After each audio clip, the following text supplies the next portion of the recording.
Nous vivons au temps de la fin.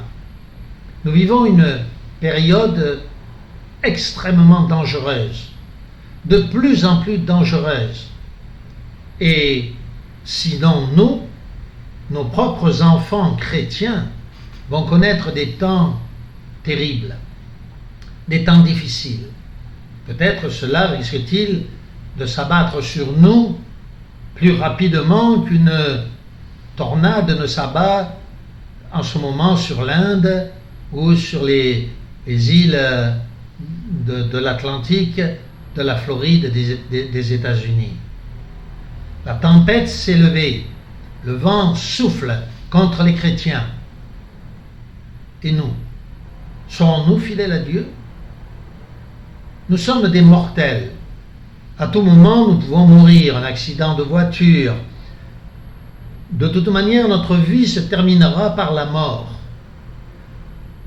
Comment réagirions-nous si notre enfant venait à mourir de façon naturelle ou de façon non naturelle?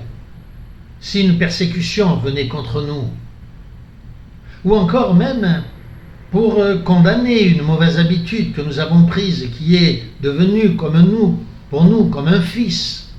Peut-être pour certains, certains sont devenus alcooliques. Comment se débarrasser de ce qui est devenu un peu comme notre enfant? Je ne peux pas rentrer à la maison sans boire un verre d'alcool, alors que nous savons que l'alcool est prohibé. C'est une drogue.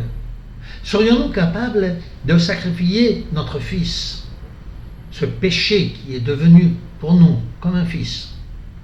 Serions-nous capables de sacrifier notre fils? J'entends bien sûr dans un langage virtuel, parce qu'il est le Seigneur, parce qu'il est devenu un pécheur impénitent, un pécheur tel qu'on n'en voit même pas dans le monde. Sommes-nous capables de sacrifier pour Dieu l'amour le plus cher que nous ayons, celui qui pour nous porte le prénom, celui qui nous est si cher, que nous aimons tant, notre premier-né?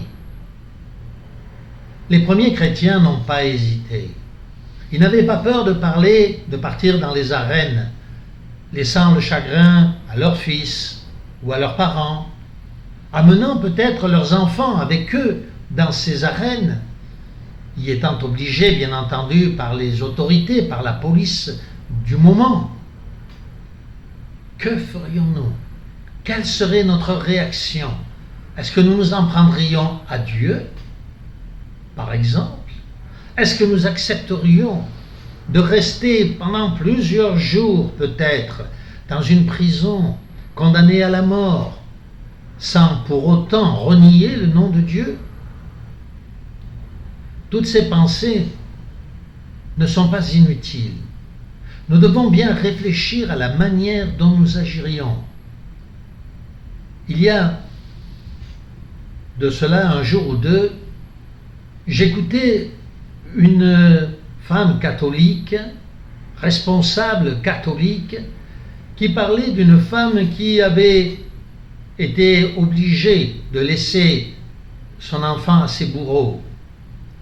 Et cette femme catholique disait, aujourd'hui, en notre 21e siècle, comment peut-on laisser mourir un enfant pour la religion? Mais comment, dirais-je, peut-on dire une telle chose quand on se prétend chrétien? Oui, si nous devions sacrifier notre vie, ou quelque chose, ou quelqu'un aussi important que notre premier-né, que ferions-nous? L'Écriture sainte nous dit elle-même, celui qui aime plus son fils ou sa fille, son père ou sa mère que moi, nous connaissons la suite, n'est-ce pas, n'est pas digne de moi. Il est évident qu'Abraham aimait plus que tout son fils bien-aimé, mais pas au-delà de l'amour qu'il avait pour son Fils en Jésus-Christ. En Jésus-Christ, nous ne pouvons pas mourir. Et si quelqu'un devait mourir, la vie éternelle, la résurrection nous est promise. Comment pourrions-nous douter si nous nous disons chrétiens de tout cela?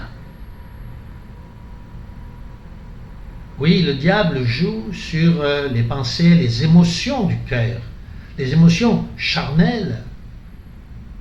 Je vous souhaite, je nous souhaite à tous de rester fidèles jusqu'à la mort et au-delà de la mort, la nôtre ou celle des membres de notre famille, pour rester fidèles à notre Seigneur Jésus-Christ, sans lequel il n'y a pas d'espérance véritable de vie.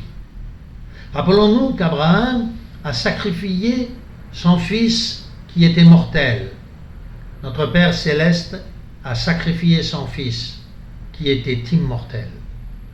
Nous sommes immortels, ne doutons jamais de cela. À l'instar d'Abraham, nul, personne ne peut nous enlever la vie, ni la nôtre, ni celle de notre fils premier-né.